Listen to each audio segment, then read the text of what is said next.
এর আগেও আপনি যখন বলতেছেন যে সবকিছুর হক, যেমন আমার মাথায় আসতেছিল ব্যাকটেরিয়া এবং ভাইরাসের হক। ফর এক্সাম্পল, মশা মারা যাবে কিনা? হ্যাঁ, মশা আমাকে কামড় দিতে আসছে, ক্ষতিকর, আমি মারলাম। বাট হচ্ছে আমি আউট অফ ফান অথবা মনে করলাম জাস্ট পটেনশিয়াল থ্রেট মনে করে দুনিয়ার সব মশাকে মেরে দিলাম। তো ইসলাম আমি হকের ধারণা থেকে বললে এটা কি আসলে অ্যালাউ করে কিনা? ওয়েস্টার্ন যত ফিলসফি এসছে খুব ইন্টারেস্টিংলি এগুলো সব তারা নিয়েছে কিন্তু ইসলাম থেকে। পিতা মাতার সাথে আমার ভালো ব্যবহার করতে অনেক কষ্ট হচ্ছে, আত্মীয়তা অমুক আমাকে কষ্ট দিছে, ওর সাথে আমি কেন ভালো ব্যবহার করব? সো এখানে আল্লাহ আমাকে আদেশ দিচ্ছেন। সো আমার ইমান যদি আসলে স্ট্রং হয়, আমি তো বলবো যে ভাই যেটাই হোক না কেন, আমার তো ১ নাম্বার প্রায়োরিটি আল্লাহকে খুশি করতে হবে। এক্স্যাক্টলি বলে আদব বলতে হলো মাথা উঁচু করে দাঁড়াবার তরিকা, মাথা নোয়াবার তরিকা নয়। এবং আমি আরেকটা ইন্টারেস্টিং হিসাব একদিন করলাম যে ৮০০ কোটি লোক আটাতে হলে পৃথিবীতে কতটুক জায়গা দরকার। হিসাব করে দেখলাম 10 কিউবিক কিলোমিটার জায়গা হলে হয়ে যায়, মানে ১০ কিলোমিটার লম্বা, ১০ কিলোমিটার প্রস্থ, ১০ কিলোমিটার উচ্চতা। এত অল্প একটু ল্যান্ড, দ্যাট ইজ বাংলাদেশের পেটের ভিতরেও মানে অল্প একটু জায়গা নিলে, মানে বাংলাদেশেরও জাস্ট একটা কর্নারে সারা পৃথিবীর লোক আটায় ফেলা সম্ভব। আল্লাহ আমাকে বানিয়েছেন, উনি আমার মালিক। তো উনি আমাকে দিয়েছেন দেখে আমি এতটুকু পেয়েছি, এবং এটা বুঝবার তৌফিক এটাও আল্লাহর কাছ থেকে আসে। রাসূল সাল্লাল্লাহু আলাইহি সাল্লাম যা কিছু করে গিয়েছেন, যা কিছু বলেছেন, enough for digital, non digital, till the day of কিয়ামা।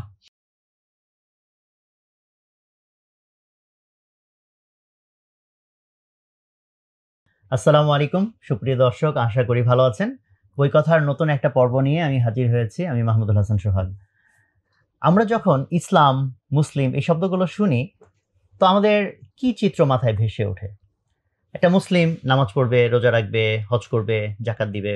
তো মোস্টলি এই যে রিচুয়ালগুলো ইসলাম, মুসলিম এই শব্দগুলোর সাথে একদম অঙ্গাঅঙ্গিভাবে জড়িত। বাট বর্তমানে এই সময়টাতে আমার মনে হয় যে মুসলিম তার আদব, আখলাক, তার ম্যানার, এটিকেট, ক্যারেক্টার, এই জিনিসগুলা বরং হচ্ছে ইসলাম বললেই যে আমাদের মাথায় চলে আসে, আমার মনে হয় যে সেটা একটু কম আসে।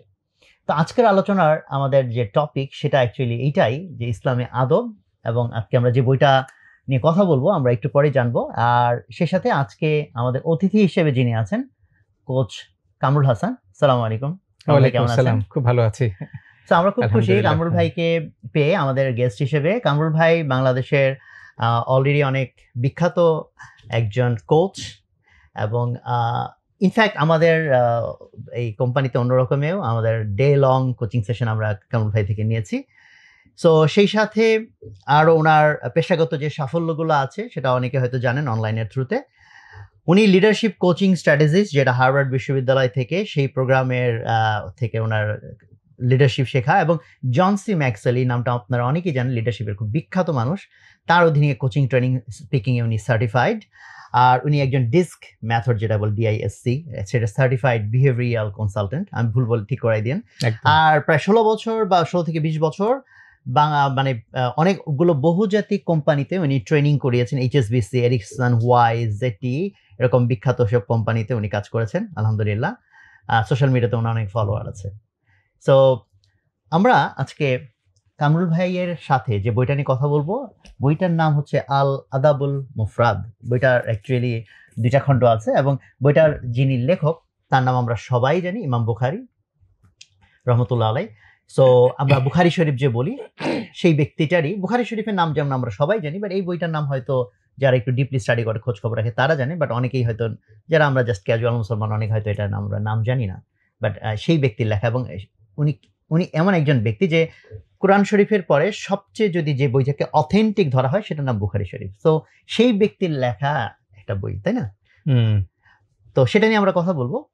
এবং আমি কনটেক্সটটা কিছুটা বলেছি যে মুসলিম বলে শুধু আমার মনে হয় রোজা, নামাজ, জাকাত, বাট তার যে বিহেভিয়ার, তার অ্যাটিটিউড, তার ক্যারেক্টার, সেই জায়গা থেকে আজকে মুসলমানরা এতই দূরে যে মুসলমানকে আসলে ওইভাবে অনেকটুকুই যেভাবে যেটা হলে মুসলমান ট্রুলি বলা যায়, সেখান থেকে আমরা অ্যাকচুয়ালি অনেক দূরে। আর শেষে আরেকটা কন্ট্রাস্ট একটু মনে বলে নেওয়া দরকার। আজকে হচ্ছে প্রথমত এখানে আমাদের ড্রেসও কন্ট্রাস্ট, আর কামরুল ভাইয়ের লাইফেও কন্ট্রাস্ট, আমার লাইফেও কন্ট্রাস্ট। একসময় আমি ওই ইসলামে ওইভাবে ছিলাম না, বরং উল্টা ছিলাম। আলহামদুলিল্লাহ আল্লাহ তাআলা রাস্তা দেখেছেন। কামরুল ভাই তো আমার মতো এরকম কখনো ডিসবিলিভার ছিলেন না, maybe, I am not sure. But যে কামরুল ভাইকে বাংলাদেশের কোচিং জগতের অনেকেই যে চেহারাটা দেখে অভ্যস্ত, তারা হয়তো আজকে একটু শকড যেটা কোন কামরুল ভাই, বিকজ আপনারা দেখতেই পাচ্ছেন খুব dress up and everything is changed. So আমরা এই আলোচনার মধ্যে হয়তো কিছুটা ব্যাকগ্রাউন্ড আসতে পারে। সো আমার মনে হয় আমি আর ভূমিকা লম্বা না করি, আমরা শুরু করি। ইনশাআল্লাহ। কামরুল ভাই, থ্যাংক ইউ এগেইন। সো আপনার প্রথমত ট্রান্সফরমেশন, যেটা আমি একটু বললাম। সো অনেকে হয়তো এই লুকে আপনার কি সোশ্যাল মিডিয়াতে কোনো ভিডিও এই লুকে এখনো দেই নাই। সেই হিসাবে আমরা আজকে এটা ফার্স্ট মিটিং, ওকে পাবলিক প্রোগ্রাম বা আফটার দিস জার্নি। আমি বেসিক্যালি ট্রান্সফরমেশন আমরা বলি, কিন্তু রিয়েল ট্রান্সফরমেশন তো অনেক দূরের কথা। এটা ট্রান্সফরমেশন এটা অনেক বড় শব্দ। অর্থাৎ একটা ফুল সম্পূর্ণরূপে যখন প্রস্ফুটিত হয়, সুবাস ছড়ায়, আমরা বলতে পারি ট্রান্সফর্মড। একটা মানুষকে ওইভাবে যদি কম্পেয়ার করা হয়, it's a long journey, however এটা শুরু মাত্র। আমি উপলব্ধি করতে পেরেছি যে আসলে বাস্তবে হোয়াট ইজ রিয়ালিটি, বাস্তবতাটা আসলে কি। মানুষের জীবনের চরম সত্য বাস্তবতা যদি একটি থাকে জন্মের পরে, দ্যাট ইজ মৃত্যু। যেমন আমাকে মরতেই হবে। এখন আমরা সবাই মুসলমান হয়ে জন্মগ্রহণ করেছি, কিন্তু আমরা সবাই কি মুসলমান হয়ে মরতে পারবো কিনা আমার ভিতরে চিন্তা আসলো, রিয়েলি থট।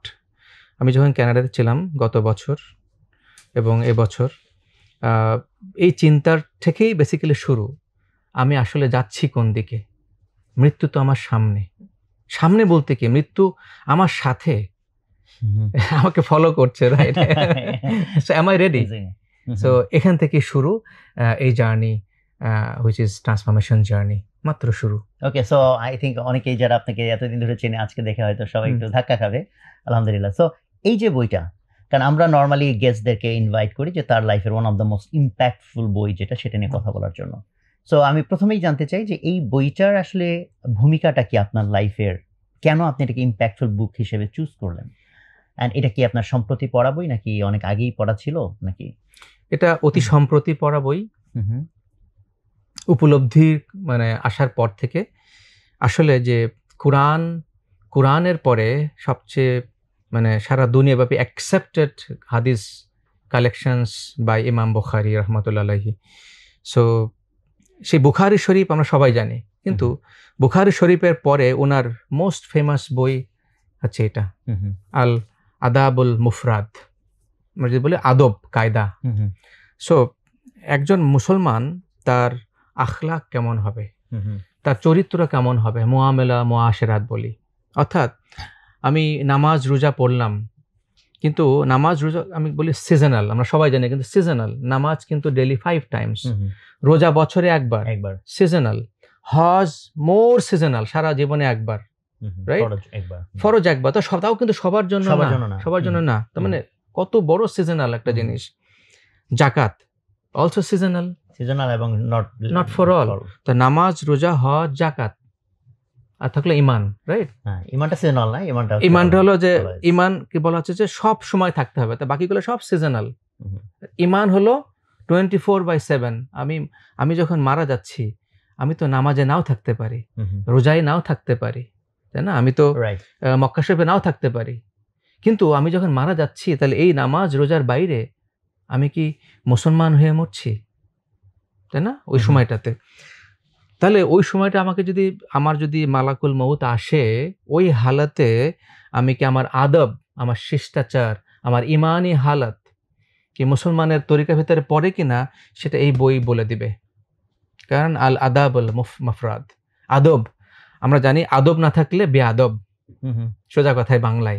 তার মানে এই বইটা যদি আমরা আমাদের মুসলমানের জীবনে বাস্তবায়ন করতে না পারি, তাহলে হবো কি বেয়াদব মুসলিম, তার মানে শয়তান। বেয়াদব মানে অ্যাকচুয়ালি রিপ্রেজেন্টেটিভ বাই শয়তান।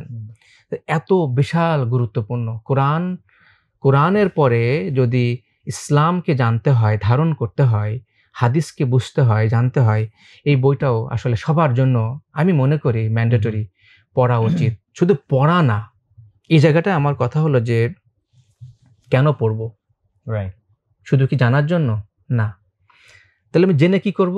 ইমপ্লিমেন্ট করতে হবে, আমল করব। বাংলায় যদি বলি আমি আমল করব, আমি অর্থাৎ এই বইটা আমার জীবনে ধারণ করব, আদব মানে আদব কায়দা আমার জীবনে ধারণ করব। কেন ধারণ করব? উদ্দেশ্য কি? কোই সওয়াব না, উদ্দেশ্য হলো আল্লাহ তাআলার সন্তুষ্টি, আল্লাহ তাআলা রাজি খুশি, সো দ্যাট আমি মারা যাওয়ার পরে আমার পরবর্তী যে জার্নি কবর থেকে শুরু হচ্ছে, প্রতিটা জায়গায় জন্য আল্লাহ তাআলা যদি রাজি হয়ে যায়, তাহলে আমার জন্য সবকিছু সহজ হয়ে যাবে। আর শুধু কি কবর থেকে আমার জিন্দেগি সহজ হয়ে যাবে? না, এখানেই বিউটি অফ ইসলাম। আমার দুনিয়াবি জিন্দেগি সহজ হয়ে যাবে, খুব সহজ। আমার দুনিয়াবি জিন্দেগি সুন্দর হয়ে যাবে। ওই যে বলছো না, ফুল যেমন সুবাস ছড়ায়, ফুল কিন্তু জীবিত থাকাকালীনই সুবাস ছড়ায়। আমি মরে যাওয়ার পরে কি আমি শুধু মানে বেনিফিটটা পাবো? না, আমার দুনিয়াবি জিন্দেগি, আমার রিজিক সহজ হয়ে যাবে। আমার জিন্দেগির মাসালা, আমার টেনশন, এই টেনশনের জায়গাটা আল্লাহ তাআলা প্রশান্ত মন, প্রশান্ত হৃদয় দিয়ে সহজ করে দিবে, রাইট? আমলের বিনিময়ে, আখলাকের বিনিময়ে। এই বইটা যদি আমার যদি ক্যাপাসিটি থাকতো যে সমস্ত মুসলমানের ঘরে ঘরে পৌঁছে দেওয়ার, ইভেন ফ্রি, আমি সেটা করতাম, ইভেন ফ্রি অফ কস্ট। কেননা এতটাই গুরুত্ব আমরা জানি না। আমি তো কোরআনকে বুঝতেছি না, রাইট? আমি শুধু পড়ে যাচ্ছি, কারণ কোরআনের মিনিং বুঝতেছি না, খেয়াল করে দেখেন। কিন্তু আল্লাহ তাআলার অশেষ রহমত, বাংলাদেশে কোরআনের তাফসির পাওয়া যায়। আমরা কয়জন সেই মিনিং বুঝে পড়তেছি? আর রাইট, কিন্তু আমি আমল কিভাবে করব সেটা হলো হাদিস, অর্থাৎ রাসূলুল্লাহ সাল্লাল্লাহু আলাইহি সাল্লাম যেভাবে বলেছেন, যেভাবে করেছেন, যেভাবে নির্দেশনা দিয়েছেন, আমাকে এক্স্যাক্টলি অতটুকুই আমাকে করতে হবে, তাহলেই আমি মুসলমান হব এবং মুসলমান হয়ে মরার আশা করতে পারি। রাইট। সো আমি এইখানে এই আদাবুল, যেহেতু যে আদব নিয়ে, তো আদব যে শব্দটা, সব শব্দেরই তো মানুষের একটা সোশ্যাল আন্ডারস্ট্যান্ডিং থাকে, পার্সোনাল আন্ডারস্ট্যান্ডিং থাকে। সো এই বইটা পড়ার আগে, তার আগেও তো আপনি আদব শব্দটার সাথে পরিচিত ছিলেন, তাই না? আদব। আর এই বইটা পড়ার পরেও তো এখন আপনি আদব আরো ভালো মতো জানেন, হোয়াট ইজ আদব। আপনার এই মিনিং আগে যেরকম বা আপনার কনোটেশন ছিল আদব বলতে, এখানে কি কোনো চেঞ্জ আসছে? হিউজ, মানে আমি বলবো যে, যেমন আমি যদি আরেকটু যোগ করি, যেমন আমাদের নর্মাল কনটেক্সটে আমরা যদি মনে করি যে আদব, এই বাচ্চাটার আদব কায়দা ভালো, আদব বলতে বুঝি যে খুব পোলাইট, খুব মিনমিন, একদম যারা যা বলে একটু মাথা ঝাঁকায় বা একটু খুঁজো হয়ে থাকে ইন জেনারেল। কিন্তু এটাই হচ্ছে আমরা আদব বলতে বুঝি যে এরকম কিছু একটা, যা বলা হয় তাই শুনে টাইপ।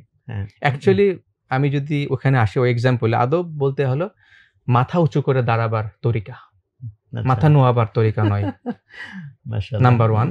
নাম্বার 2 হলো আদব বলতে যদি আমি ডিপার মিনিং এ যাই, তাহলে সৃষ্টি জগতের 18,000 মাখলুকাত কম বেশি, প্রত্যেকটা জায়গায় আমার কিভাবে ব্যবহার করা উচিত এবং তাদের হক কি আছে, সেই হক অনুসারে চলাটাই হলো আদব।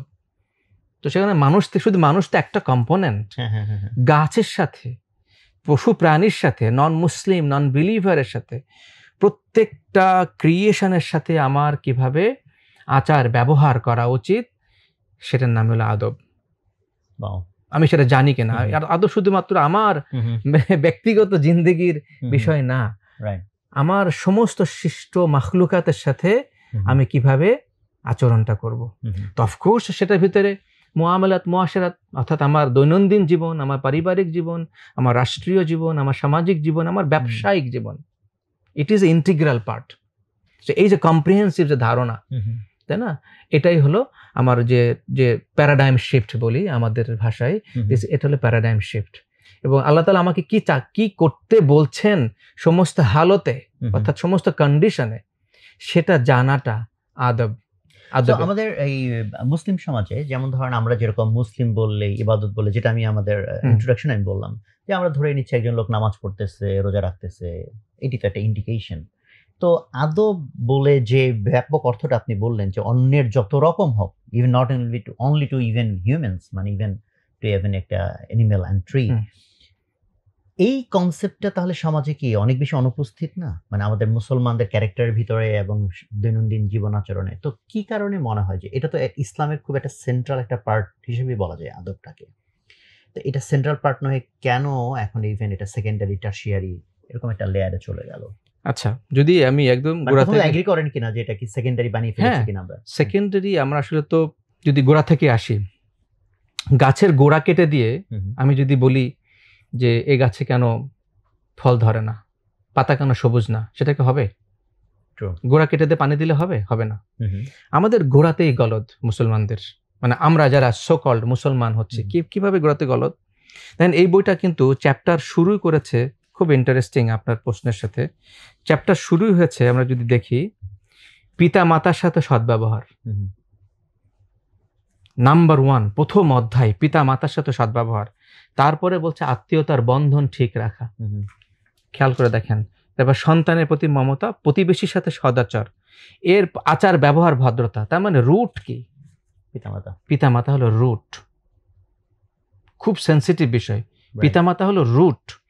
আমি যখন পিতামাতাকেই ভুলে যাচ্ছি, পিতামাতার প্রতি সদ্ব্যবহার করতে পারছি না, তখন আমি কি করে আমার কাছ থেকে আশা করা যায় অন্যদের হক আদায় করবো, বা 90তম বিষয় নিয়ে আমি অ্যাওয়্যার থাকবো? তখন এখানে 90টা বিষয় আছে, 100টা কথা বলছি। আমি এক নম্বরে অনুপস্থিত। আমার গাছের গোড়ায় আমি কেটে দিয়েছি, আমার সেই গাছে তো ফল আশা করা বোকামি, তাই নয় কি?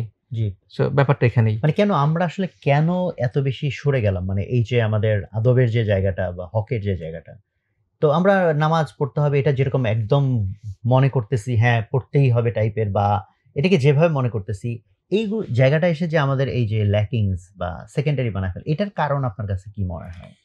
এটার কি এনাফ আলোচনা নাই সোসাইটিতে, নাকি এটা আসলে ডিফিকাল্ট এটার সাথে কমপ্লায়েন্সে থাকা, নাকি কি মনে হয়? আলোচনার বিষয় না, আমি মনে করি মানুষ জানে, মানুষ কি জানে না পিতামাতার হক? রাইট। মানুষ কি জানে না আত্মীয়তার হক? মানুষ কি জানে না, আমি একটা ব্যাড এক্সাম্পল দিই, রাইট, যে সিগারেট খেলে আমার ক্ষতি হচ্ছে, জানে, স্টিল খায়। অবশ্যই জানে এবং খায়। তার মানে কি? জানা কোনো বিষয় নয়, মানাটাই বিষয়। শয়তান তো সবচেয়ে বেশি জানতো, রাইট, কিন্তু সে কি আল্লাহ তাআলার আদেশ মেনেছিল যখন তাকে করতে বলা হয়েছিল?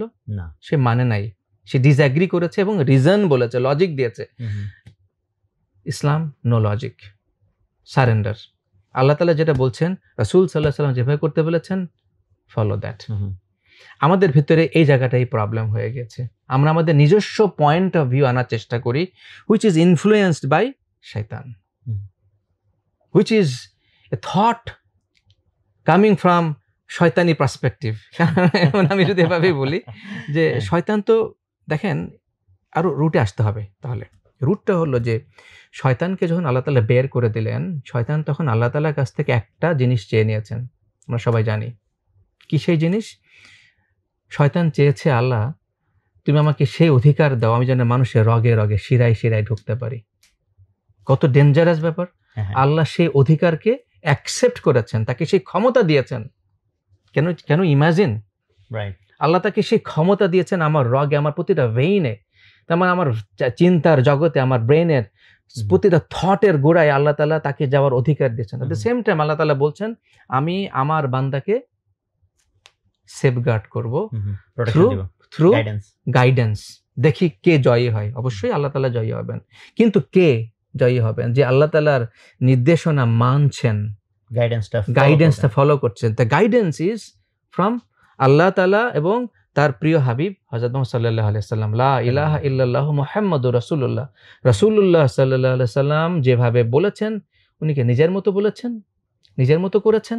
নো, উনি সবকিছু বলেছেন, করেছেন আল্লাহ তাআলার কর্তৃক নির্ধারিত। উনি নিজের মতো করে কোনো কিছু করেন নাই, বলেন নাই। তার মানে আসলে মূল সমস্যাটা এসে যাচ্ছে তাহলে কিন্তু যে আল্লাহর অবিডিয়েন্স, যেখানে আল্লাহকে ওবে করতে হবে, সেই জায়গাটাতে অ্যাকচুয়ালি আমাদের আসলে মূল ঝামেলা ওই জায়গাটাতে। আমরা হয়তো বলছি যে হ্যাঁ ঠিক আছে ভাই মুসলমান আমি, হ্যাঁ একটা মুসলিম ফ্যামিলিতে জন্মাইছি, মুসলমান, বাট আমি অ্যাকচুয়ালি হয়তো সারেন্ডার করিই নাই যে আল্লাহ যা বলবে। আপনি যেটা বললেন যে নো লজিক, হ্যাঁ ইসলাম ঠিক নো লজিক না, ডেফিনেটলি আল্লাহ তো কোরআনে অনেকবার বলছেন যে মানুষকে আমি জানবো, হ্যাঁ আমি জানবো, এটা না যে আমি বুদ্ধি দিয়ে যুক্তি দিয়ে সব বের করে এক্স্যাক্টলি। সেক্ষেত্রে কি যে আমি বুঝি নাই, ওকে তুমি না বুঝলে না বুঝছো, ভালো না লাগলে না লাগছে, বাট যদি আল্লাহ বলে এইটা যখন আমি এগ্রি করতেছি, দেন আমি তখনই সারেন্ডার। হ্যাঁ, কারণ এখানে আমারও সেই একই রকম মনে হচ্ছে, যখন আমি পিতা মাতার সাথে আমার ভালো ব্যবহার করতে অনেক কষ্ট হচ্ছে, আত্মীয়তা অমুক আমাকে কষ্ট দিচ্ছে, ওর সাথে আমি কেন ভালো ব্যবহার করব। সো এখানে আল্লাহ আমাকে আদেশ দিচ্ছেন, তো আমার ঈমান যদি আসলে স্ট্রং হয়, আমি তো বলবো যে ভাই যেটাই হোক না কেন, আমার তো 1 নাম্বার প্রায়োরিটি আল্লাহকে খুশি করতে হবে। এক্স্যাক্টলি। ওখানে যখন গ্যাপ, আই থিঙ্ক এগুলো তো সব মানে প্র্যাকটিক্যালি ইমপ্লিমেন্ট করা তো কোনোটাই সহজ না, এতজনের হক আদায় করা তো সহজ না, বাট যখন আমার প্রায়োরিটিতে আল্লাহ, অ্যাকচুয়ালি আমি আসলে ওইভাবে প্রায়োরিটি আল্লাহকে রাখি নাই, তখন কি আমার জন্য সবই ডিফিকাল্ট হয়ে যাচ্ছে। কারণ আমি যদি এইভাবে চিন্তা করি যে এর সাথে ভালো ব্যবহার করা আমার জন্য কষ্ট, আর যদি হয় আমি জানি এটার বিপরীতে আল্লাহ আমাকে জান্নাত দিয়ে দিবেন, তাহলে কত সহজ। কিন্তু ওটা যদি আমার মাথায় না থাকে, ভেরি ডিফিকাল্ট। আপনি খুবই রাইটলি আসলে মানে পয়েন্ট করেছেন সমস্যাটা কোথায়। সমস্যাটা হলো যে আমার সেন্টার যদি আল্লাহ না হয়, খুবই গুরুত্বপূর্ণ জিনিস, আমার সেন্টার যদি আল্লাহ না হয় তাহলে আমি সবসময় কিন্তু ডেভিয়েট হয়ে যাব, রাইট? আমার সেন্টার যদি হয় দুনিয়া, যে টু ডিফারেন্ট অ্যাসপেক্ট, রাইট?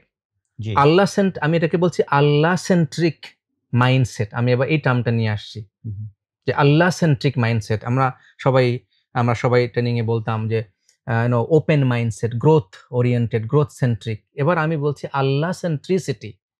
আল্লাহ সেন্ট্রিক মাইন্ডসেট যদি না হয় তাহলে আমি কিন্তু ডেভিয়েটেড হয়ে যাব, বহু দূরে চলে যাব। ইলাহ কনসেপ্টই কিন্তু অ্যাকচুয়ালি, যদি খুব সুন্দর একটা ওয়ার্ড বলছেন আপনি, আল্লাহ সেন্ট্রিক।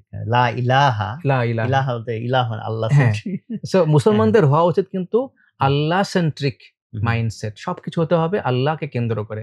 আমি যে কাজটা করব, কাজটা করার আগে আমি যেটা ভাববো, এটা কি আল্লাহ তাআলার আদেশ নিষেধের ভেতরে পড়ে কিনা। যদি না পড়ে, it's not Allah centric, pure simple. তাহলে আল্লাহ তাআলার গাইডলাইন কি, আল্লাহ তাআলার বিধান কি, সেটা রাসূলুল্লাহ সাল্লাল্লাহু আলাইহি সাল্লামের মাধ্যমে আল্লাহ তাআলা জানিয়েছেন। এখানে আমার কিন্তু বলার কোনো সুযোগ নেই আমি জানি না। আমি বলতে পারবো না যে এটা এখন ফিট না, এটা বলার কোনো অধিকার আমার নাই। এটা সব যুগে সব সময় সৃষ্টির শুরু থেকে 1400 বছর আগেও যেমন ফিট, এবং দুনিয়া ধ্বংস হবার ক্ষণ পর্যন্ত it is the most fittest, it is the only way. যদি কেউ আল্লাহ সেন্ট্রিক মাইন্ডসেট বা আল্লাহকে যদি আমি সেন্টারে রাখি, যদি আমি আল্লাহকে মানতে চাই, রাসূলুল্লাহকে মানতে হবে। তাহলে দুনিয়া এবং আখিরাতে সফলতার অন্য কোনো ডেফিনেশন যদি কেউ বলে থাকে, সেটা ভুল। আমি এই জায়গাটা একটু কানেক্ট করতে চাই। আপনি তো লম্বা একটা সময় ধরে ট্রেনিং করাচ্ছেন এবং অলরেডি আপনি উল্লেখ করেছেন যে growth mindset, open mindset. So এখানে আপনি কিভাবে জিনিসটাকে কানেক্ট করেন? মানে এতদিনের যত ওয়েস্টার্ন, কারণ এগুলো এতদিনের ট্রেনিং গুলো মোস্টলি তো western material, I think. So সেখানেও তো ভালো ভালো অনেক কথাবার্তা আছে। অ্যাবসলিউটলি। তাহলে এখানেও আমরা ইসলামেও তো জানি যেগুলো ভালো, এটা তো ভালো, আলটিমেট ভালো। তো এটার মধ্যে আপনি কানেকশন কোথায় খুঁজে পান, যেটা হয়তো আপনাকে মোর কনফিডেন্স, 1400 বছর আগে এটা বলা। আর দ্বিতীয়ত, যদি আপনি কিছুটা ইঙ্গিত দিয়েছেন, মূল সংঘাতটা আপনি কোথায় দেখতে পান? আপনার দ্যাট ইজ এতদিনের ট্রেনিং, মেবি এখনকার ট্রেনিং অনেক কিছু মিল থাকবে, আবার অনেক কিছু হয়তো চেঞ্জ হবে। আচ্ছা, ওয়েস্টার্ন যত ফিলসফি এসছে, খুব ইন্টারেস্টিংলি এগুলো সব তারা নিয়েছে কিন্তু ইসলাম থেকে। ভালো ব্যবহার, রাইট? ব্যবসা করা, এটা কোথা থেকে এসছে? রাসূলুল্লাহ সাল্লাল্লাহু আলাইহি সাল্লামের কাছ থেকে এসছে। উনি সবচেয়ে সফলতম ব্যবসায়ী, রাষ্ট্রনায়ক, রাইট? এবং ব্যবসা হলো সুন্নাত। আজকে দেখেন আমরা ওই জায়গা থেকে সরে আমরা ব্যবসাকে বাণিজ্যকরণ করে ফেলেছি। বাণিজ্যকরণ করে ফেলেছি। তার মানে সবকিছু শুরু হয়েছে মুসলমান এবং ইসলাম থেকে, সেটাকে ওরা ধারণ করছে, ওরা সেটাকে বিভিন্ন টার্ম দিয়েছে। গ্রোথ মাইন্ডসেট বলছে। দেখেন, ইসলাম কি কখনো বলছে যে আমি নিজেকে ডেভেলপ করতে পারবো না? বরং ইসলাম বলছে সবচেয়ে বেশি, অর্থাৎ নিজেকে রিয়েলাইজ করার জন্য। আল্লাহ তাআলা একটা ওপেন দিয়ে দিয়েছে, তুমি যা চাই, আমি আল্লাহর কাছে যা চাইবো আল্লাহ আমাকে দিবে। তার ডিপার মিনিংটা কি? আমি আমার নিজেকে উন্নয়ন করতে চাই, নিজেকে উন্নতি করতে চাই, কার কাছে চাইবো আল্লাহর কাছে। আল্লাহ আমাকে সেই সুযোগটা করে দাও, আমাকে সহজ করে দাও। কি সহজ করে দাও? আমার দুনিয়া আখিরাতে জন্য আমি যেভাবে নিজেকে প্রস্তুত করতে পারি, দুনিয়ার জীবন যেন আমার সুন্দর হয়, আমি যেন প্রিপেয়ার্ড হতে পারি। তার মানে আমাকে ডেভেলপ করতে হবে। আমি মায়ের পেট থেকে তো ডেভেলপড হয়ে আসি নাই, রাইট? অ্যাজ আই গ্রো, তাহলে আমি দুনিয়ার জীবনে ফিট হতে হবে আমাকে। ইসলাম কখনো কি মানুষকে নিরুৎসাহিত করেছে? আমি সায়েন্টিস্ট হতে পারবো না, ব্যবসায়ী হতে পারবো না, সমাজসেবী হতে পারবো না? কখনো করেছে? রাষ্ট্রনায়ক হতে পারবো না? নো, কখনোই করে নাই। ইসলাম আমাকে ডেভেলপমেন্টাল একটা গাইডলাইন দিয়ে দিয়েছে ইন এভরি অ্যাসপেক্ট, এবং সেটাকে ফুললি স্বাধীনতা দিয়েছে সেই বিষয়গুলো পড়ার, ভাববার এবং ধারণ করবার। তাহলে সংঘাতটা কোথায়? সংঘাতটা হলো, এক, আমি আল্লাহ সেন্ট্রিক নাই, আল্লাহ থেকে দূরে চলে গিয়েছি। সংঘাত এই জায়গায় বেঁধে আমি গেছে, ভালো কাজই করতেছি, একটা হচ্ছে আল্লাহকে খুশি করার জন্য, আর একটা হচ্ছে দুনিয়াকে খুশি বিপন্ন। করার জন্য। খুব সেন্সিটিভ বিষয়। দেখেন, আমি নামাজ, রোজা, হজ, যাকাত ফান্ডামেন্টাল, এই জিনিসগুলা আমি যদি আল্লাহকে রাজি খুশি করার জন্য না করি, তাহলে এই কাজগুলো আমার জন্য হয়তো গুনার কারণ হয়ে যাবে। গুনার কারণ এবং আমার ধ্বংসের কারণ। শুধু গুনাহ নয়, আমার ধ্বংসের কারণই হয়ে দাঁড়াচ্ছে দুনিয়া আখেরাতে।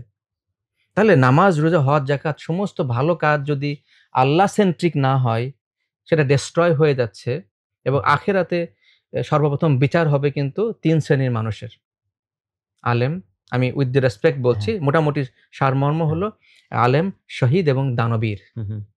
এবং তাদেরকে বলা হবে যে এই কাজগুলা কেন করা হয়েছিল, এবং আল্লাহ তাআলা তখন জবাব দিবেন, তুমি যেই জন্য কাজ করেছিলে সেটার ফল পেয়ে গেছো দুনিয়াতেই। দুনিয়ার জন্য, মানুষ দেখানোর জন্য। আমার কাছে আর কোনো অবশিষ্ট নাই। রাইট? Right. তাকে নিক্ষেপ করা হবে। এবার তাহলে চিন্তা করি, তাহলে নামাজ, রোজা, হজ, যাকাত এবং ভালো কাজ, এর বাইরে আমার দুনিয়ার কাজও যদি আল্লাহকে রাজি খুশি, আল্লাহ সেন্ট্রিক না হয়, তাহলে কি হচ্ছে?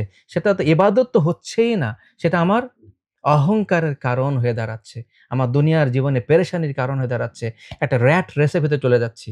এখন সেন্টার থেকে আমি দূরে সরে গেলাম ফ্রম আল্লাহ। এবং আল্লাহ মানে আল্লাহ রসুল। আল্লাহ রসুল, আল্লাহ বাদ দিয়ে আল্লাহ রসুল হয় না, আল্লাহ রসুল বাদ দিয়ে আল্লাহকে হয় না। আল্লাহ সমস্ত ইউনিভার্স নিজাম তৈরি করেছেন তার হাবিবের ওসিলায়, তার প্রিয় বন্ধুর ওসিলায়, তাকে নিয়ে গেছেন। আমি আল্লাহ রসুল সাল্লাল্লাহু আলাইহি ওয়াসাল্লাম না কথা না বললেও এটা সাথে ইমবেডেড। আল্লাহ রসুলকে যদি আমি সেন্টারে না আনি, তাহলে আমি আমার জীবনে ফিতনা, ফাসাদ, যত রকমের ট্রাবল, যত রকমের ডিফিকাল্টিজ, যত রকম চ্যালেঞ্জ, আমি বলবো এটা পারছি না, এটা হচ্ছে না, এটা মানতে পারছি না, এটা আমার চ্যালেঞ্জেস। তা আমার ওই আল্লাহ ওরিয়েন্টেশন ইন মাইন্ড না, আমার মাইন্ড কিন্তু গ্রোথ না, গ্রোথ ওরিয়েন্টেড না, দুনিয়া ওরিয়েন্টেড। আমি বলবো অহংকার ওরিয়েন্টেড, ভাব ওরিয়েন্টেড। সো এই অহংকার, ভাব, দুনিয়া ওরিয়েন্টেশন থেকে আল্লাহ ওরিয়েন্টেড, এটাই হলো ইসলামের গ্রোথ। রাইট। মোস্ট গ্রোথ হবে যখন আমি আল্লাহকে জানার জন্য চেষ্টা করব। আমার জীবনে গ্রোথ হবে, আমার আখেরাতে গ্রোথ হবে, আমার আমলে গ্রোথ হবে, আমার রিজিকে গ্রোথ হবে।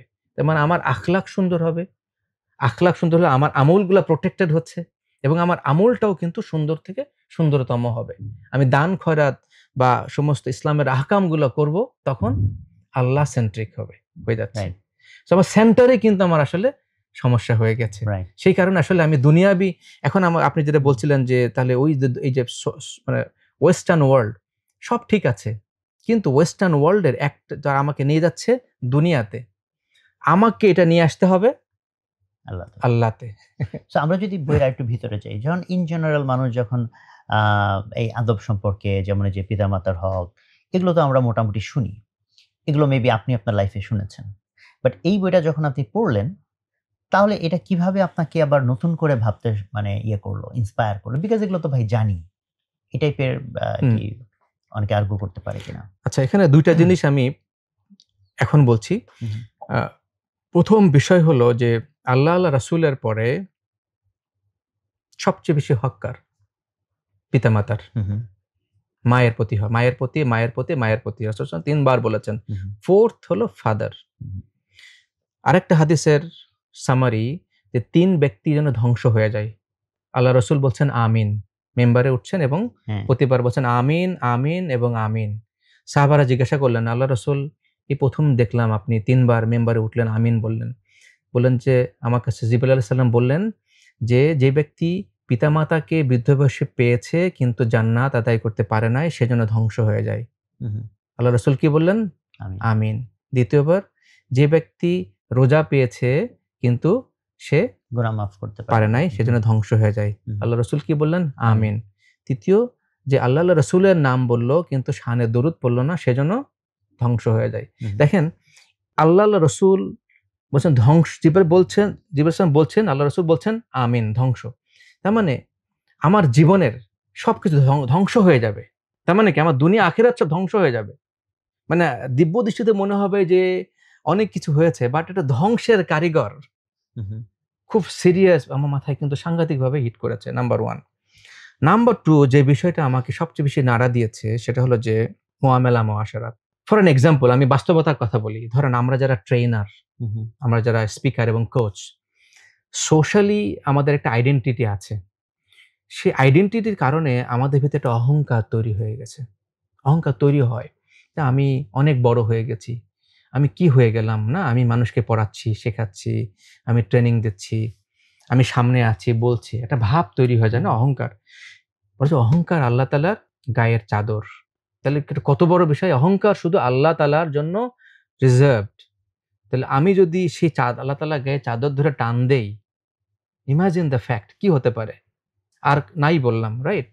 তো এই যে উপলব্ধি যে আমার দুনিয়াতে চলাফেরা কোনোভাবেই যেন মানে অফকোর্স আমল, আখলাক মানে সবকিছু মিলে যেন আমার কোনো কিছু অহংকার প্রকাশ না পায়।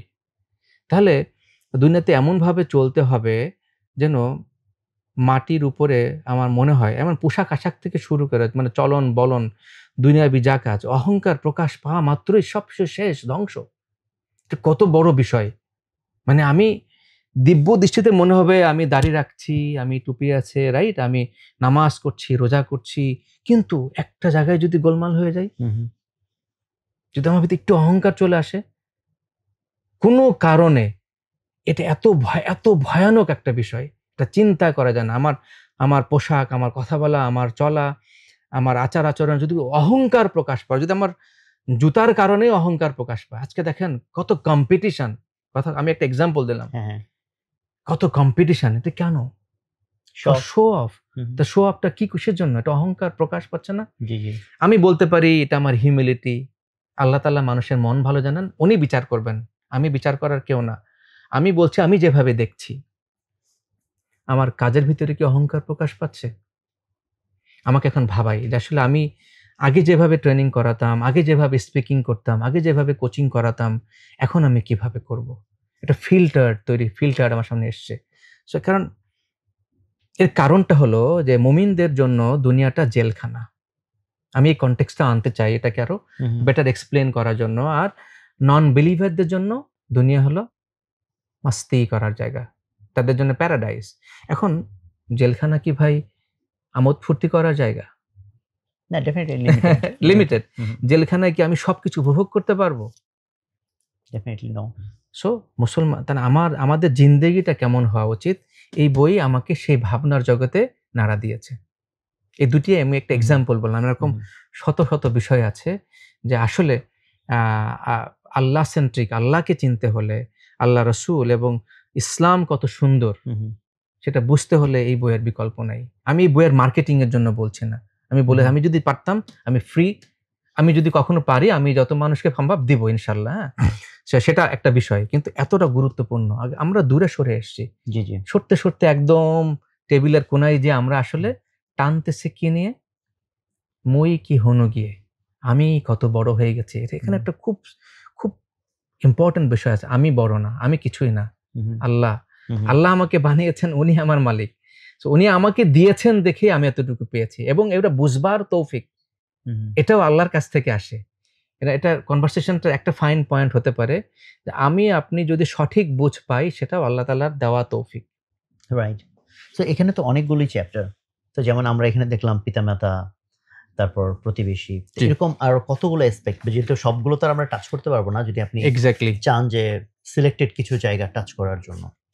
এখানে উত্তম চরিত্র, দান, বদান্যতা নিয়ে কথা আছে, হ্যাঁ? সন্তানের প্রতি আ মমতা আছে, প্রতিবেশীর সাথে হক আছে। খুবই সেনসিটিভ বিষয়। ভালোবাসা, পরিবারের সহযোগিতা, রোগ এবং রুগ্ন ব্যক্তির সাথে দেখা সাক্ষাৎ, চারিত্রিক দোষ ত্রুটি, এরকম মোটা দাগে অনেকগুলো চ্যাপ্টার এখানে ডিফাইন করা আছে। যেটা আমাদের যেমন সভা সমাবেশ ও তার রীতিনীতি, সেই বিষয়টা নিয়েও কিন্তু এখানে অর্থাৎ সামাজিক জীবন, রাজনৈতিক জীবন সেই বিষয়টা কেমন হবে? দাওয়াত এবং দাওয়াতের ব্যাপারে কি আছে? জুয়া, দাবা খেলা ইত্যাদি বিষয়। আ মন্দ ধারণা, অতিরিক্ত কথা বলা। মানে এই যে আমার চিন্তার জগতে কেমন ধারণা হতে পারে, সেই বিষয়টা নিয়েও কিন্তু এখানে গাইডলাইন দেওয়া আছে। তাহলে আমরা শুরু করতে পারি চিন্তার জগৎ নিয়ে।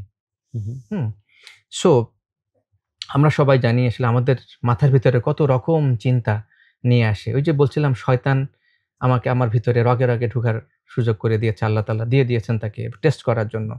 কারণ দুনিয়ার জীবন তো আসলে টেস্ট করার জন্যই। It's a testing environment. আমি তো এখানে টেস্টেড হবার জন্যই অ্যাকচুয়ালি এসেছি। তাহলে আমার ভিতরে কি ধরনের ধারণার সূত্রপাত হচ্ছে, মানুষ সম্পর্কে হোক, আল্লাহ সম্পর্কে হোক, আল্লাহ রসুল সম্পর্কে হোক, ইট ইজ দ্য বিগিনিং। দুনিয়া সম্পর্কে হোক, আখেরাত সম্পর্কে হোক, ইট ইজ দ্য বিগিনিং। আমার উচিত শুধুমাত্র যেটা মাত্র সহি, আল্লাহ, আল্লাহ রসুল, দুনিয়া এবং দুনিয়া বিয়ন্ড দুনিয়া, হিয়ার আফটার, আল্লাহ তাআলার গাইডলাইন অনুসারে ওই ধারণাগুলোর জন্য আমি ফোকাস করি। এর বাইরে আমার কাছে অনেক রকমের অ্যালিউর আসবে, অনেক রকমের তথ্য উপাত্ত আমার সামনে আসবে, শয়তান নিয়ে আসবে। আমার দায়িত্ব কি? সেখান থেকে বের হয়ে আসা, মানুষ সম্পর্কে ভালো ধারণা করা। ধারণার জগৎ থেকেই শুরু। একটা মানুষ সম্পর্কে আমি কখনোই খারাপ ধারণা করতে পারবো না। গাইডলাইন এই পর্যায় থেকে শুরু হয়েছে। ধারণা, কনসেপশন করা, তার মানে আমি আমল করা, পরের কথা। কোনো মানুষ সম্পর্কে আমি খারাপ ধারণা করতে পারবো না। এবং ইভেন আরো যদি ডিপারে যায়, যে এই যে এত রকম সৃষ্টি আল্লাহ তাআলা করলেন, কেন করলেন? এটা ধারণার জগৎ থেকে। তো ওইখানে আল্লাহ তাআলা সবকিছুই সৃষ্টি করেছেন আমার জন্য, মানুষের জন্য, মানুষকে সেবা দেওয়ার জন্য, এবং কোনো কিছুই বৃথা সৃষ্টি করেন নাই। এই কনসেপ্ট, এই ধারণা আমার ভিতরে থাকতে হবে। এবং শুধু ধারণা না, ফার্ম বিলিভ থাকতে হবে যে সব কিছু তৈরি করা হয়েছে মানুষকে সার্ভ করার জন্য। এটা একটা ইকোসিস্টেম, এন্টায়ার ইউনিভার্স, চন্দ্র জগৎ, গ্রহ জগৎ, নক্ষত্র জগৎ এন্ড বিয়ন্ড, যত কিছু আছে এটা আমার জন্য তৈরি করা হয়েছে। ধারণা সূত্রপাত ওখান থেকে হবে। হ্যাঁ, মানে এইখানে গিয়ে, মানে আপনি যখন এটা বলতেছিলেন, যে এর আগেও আপনি যখন বলতেছিলেন যে সবকিছুর হক, যেমন আমার মাথায় আসতেছিল ব্যাকটেরিয়া এবং ভাইরাসের হক। কারণ হচ্ছে, বা আমি এইটা কেন মাথায় আসতেছিল, কারণ রিসেন্টলি আমি মনসান্টো একটা কোম্পানি আছে, অনেকে হয়তো নাম জানে, সারা পৃথিবীর one of the most evil company বলা হয়। সারা দুনিয়ার এখন প্রায় বীজ, যেটা সিডের প্রায় 80-90% ওরা কন্ট্রোল করে। সো ওরা যখন হচ্ছে ওদের হার্বিসাইড গুলো আনলো, যেটা দিয়ে স্প্রে করলে সব ঘাস মরে যায়, ইত্যাদি ইত্যাদি। অথবা ফর এক্সাম্পল ড্রাগ ইন্ডাস্ট্রি, যেভাবে আমরা ধরেন অযাচিতভাবে, যেমন ফর এক্সাম্পল মশা মারা যাবে কিনা, হ্যাঁ মশা আমাকে কামড় দিতে আসছে, ক্ষতিকর, আমি মারলাম, বাট হচ্ছে আমি আউট অফ ফান, অথবা মনে করলাম জাস্ট পটেনশিয়াল থ্রেট মনে করে দুনিয়ার সব মশাকে মেরে দিলাম। তো ইসলাম আমি হকের ধারণা থেকে বললে এটা কি আসলে অ্যালাউ করে কিনা। সো ইন সিমিলার ফ্যাশন, আমরা যেভাবে সারা পৃথিবীর অনেক কিছুকে জাস্ট ক্ষতিকারক মনে করে, যেভাবে আমাদের আজকে মানে মানুষের আজকে একটা টেকনোলজির থ্রুতে তার একটা পাওয়ার হয়েছে বলে, যেভাবে আমি ব্যাকটেরিয়া বলেন, ভাইরাস বলেন, যা কিছুকে আমি একদম ব্রুটালি হত্যা করতেছি, যে জগৎটার হক আমরা হয়তো চিন্তাও করি না। ট্রু, সত্যি। তো এই ভাবনাগুলো অ্যাকচুয়ালি, এই ভাবনার জগতে আসলে পরিবর্তন আসতে হবে। যে আল্লাহ তাআলার সমস্ত সৃষ্টি বৃথা নয়, আননেসেসারি নয়। তার মানে দেখেন, যদি আমি কোয়েশ্চেন করি আল্লাহ তাআলা কেন এটা সৃষ্টি করলেন, ফর এন এক্সাম্পল স্নেক বা মশা বা এনি জন্তু জানোয়ার যেটা আমরা জানিও না, এই চিন্তাটাই কিন্তু যদি নেগেটিভিটির দিকে যায়, এটা অনর্থক সৃষ্টি। তাহলে আল্লাহ তাআলার সৃষ্টিকে শুধু অস্বীকার করলাম না, আমি আল্লাহ তাআলার ডিসিশন, আল্লাহ তাআলা যে কারণ, যে উনি জানলেওয়ালা, রাইট, উনি সব জানেন, তাহলে সেই জায়গাটা আমি কোয়েশ্চেন করলাম, রাইট। আমি সেটা কিন্তু একটা কোয়েশ্চেন কেন। আমি খুবই কাকতালীয় বিষয়, এই রিসেন্টলি প্রাকৃতিক কৃষি, জিরো বাজেট ন্যাচারাল ফার্মিং বলে, সুভাষ পালেকার নামে এক ব্যক্তি, ইন্ডিয়ার, এবং উনি মহারাষ্ট্রে প্রায় বড় একটা এখন অংশ হচ্ছে এই ন্যাচারাল ফার্মিং হয়। সেই লোক ইন্ডিয়ার অনেক বড় বড় পুরস্কার পেয়েছে, তার বই রিসেন্টলি ট্রান্সলেটেড হয়েছে, আমাকে একজন পাঠিয়েছে যিনি অনুবাদের পেছনে ছিলেন। তো আমি বইটা খুব অংশ পড়ি নাই, জাস্ট শুরুর একটা পাতা। এর মাঝখানেই উনি বলছেন একটা কথা, আমার কাছে বেশ ভালো লাগলো। উনি তো হিন্দু ভদ্রলোক, সো উনি ওনার ধর্মমতে কথাটা এইভাবে বলতেছেন যে আমরা মনে করি যে সৃষ্টিকর্তা আমি বিশ্বাস করি, মানে সৃষ্টিকর্তা একজন আছেন, আমাকে বানাইছেন, এইটা বিশ্বাস করি। উনি বলছেন যে এইটা তো আসলে হইল না, সেই সৃষ্টিকর্তা যে আপনাকে বিধান দিয়েছেন, এই বিধান আপনি মেনে নিচ্ছেন, এটা যখন, তখন আসলে আপনি সৃষ্টিকর্তাকে মানলেন, আদারওয়াইজ তো মানা বলে না। তাহলে উনি বলতেছেন যে সৃষ্টিকর্তা এই নেচার কিভাবে বলতেছেন, উনি যে জঙ্গলের ভিতরে তো আপনি কোনো নারিশমেন্ট লাগে না, আপনাকে কিছু করা লাগে না, সেখানে গাছপালা হচ্ছে, ফল ফুল হচ্ছে, এবং একদিন দুই দিন হচ্ছে না, থাউজেন্ডস অফ ইয়ার্স ধরে হচ্ছে, পশু পাখি যার যেটা দরকার সেখান থেকে নিচ্ছে। শুধু জঙ্গল না, সমুদ্রের ভিতরে, সমুদ্রের নিচে, সব জায়গায়, এভরিওয়্যার। ফলে আমরা যখন এটার উপর মাতবরি করলাম সবুজ বিপ্লব নামে, যে রাসায়নিক সার, কীটনাশক সার, ফলন বাড়ানো, গ্রোথ মাইন্ডসেট, যেভাবে হোক, অ্যাট এনি কস্ট, যে মানুষ যখন তাকেই সেন্টার মনে করলো যে আমি সেন্টারে, আমার জন্য সব, মানে যেটার এক্সট্রিম মিনিং যে আল্লাহ সেন্ট্রিসিটি বাদ দিয়ে তো অন্য কারো হক আমার আর ভাবার দরকার নাই, ইভেন ভবিষ্যতের যারা প্রজন্ম তাদের হক। ফর এক্সাম্পল, আমি এখন মাটিকে এমন ভাবে কাল্টিভেট করতেছি যে মাটির আমি গুণাগুণ ডিস্ট্রয় করে দিচ্ছি, আমি কীটনাশক এমন ভাবে ইউজ করতেছি যে আমি এনভায়রনমেন্টকে ডিস্ট্রয় করে দিতেছি, তাহলে আমার নেক্সট জেনারেশনের হক কি আমি মাথায় রাখলাম? নো, আমি তো জাস্ট আমার ওয়েলবিং চিন্তা করলাম। তো উনি বলতেছেন যে এই যে কৃষিতে আমি ন্যাচারাল সিস্টেমকে মনে করলাম যে এটা কোনো সিস্টেমই না, সেইটাকে আমি বাদ দিয়ে আমি একটা আর্টিফিশিয়াল সিস্টেমে গেলাম। যে আর্টিফিশিয়াল সিস্টেম কি, হ্যাঁ মানুষ কেন ঝুঁকলো? বিকজ সাময়িক কিছু সে অ্যাডভান্টেজ দেখলো, ফলন দেখলো। উনি বলছেন যে এটা আধ্যাত্মিক কৃষি হইল না। আধ্যাত্মিক কৃষি মানে সৃষ্টিকর্তার সিস্টেমকে আপনি আসলে বিদ্রোহ করলেন। সো আপনার এই ক্ষেত্রে এটা কি? এটা খুবই চমৎকার একটা পয়েন্ট অফ ভিউ। আমি একটা এক্সাম্পল দিয়ে আনি। ফর অ্যান এক্সাম্পল, যে ধরেন গ্রোথ হরমোন দেওয়া হয়, রাইট? ধরেন পশু পাখি থেকে শুরু করে, ধরেন মুরগি থেকে শুরু করে মনসেন্টো যে কোম্পানির কথা বললাম, ওরা সেম সারা পৃথিবী বীজের কন্ট্রোল কিভাবে নিচ্ছে, খুব ইন্টারেস্টিং স্টোরি। ওদের নিয়ে অনেক ডকুমেন্টারি আছে। মানে এক হচ্ছে ওদের ওই যে রাউন্ড আপ একটা যেটা হার্বিসাইড, ওটা মারলে হচ্ছে ঘাস সব মরে যায়। আর প্ল্যান্ট গুলার ক্ষেত্রে ওটার আবার কিছু ইম্প্যাক্ট পড়ে, পর ও আবার ওখানে আবার একটা হরমোন ব্যাচের সাথে হ্যান্ড ইন হ্যান্ড, যে তুমি এটা দিয়ে ঘাস মারো আর বা এই হরমোন বা আমার থেকে বীজ নাও, তাইলে এই গাছ আবার মেডিসিনের ইয়া হবে না। এন্ড পাশের জমিওয়ালা সে যদি আবার এগুলো কিছু ইউজ না করে, তাহলে দেখা যাচ্ছে এর এই হার্বিসাইডের এই কীটনাশকের ইফেক্টে আবার ওর ফসল মরে যাচ্ছে, ফলে ওর কোম্পানির জিনিস না কেনার উপায় নাই।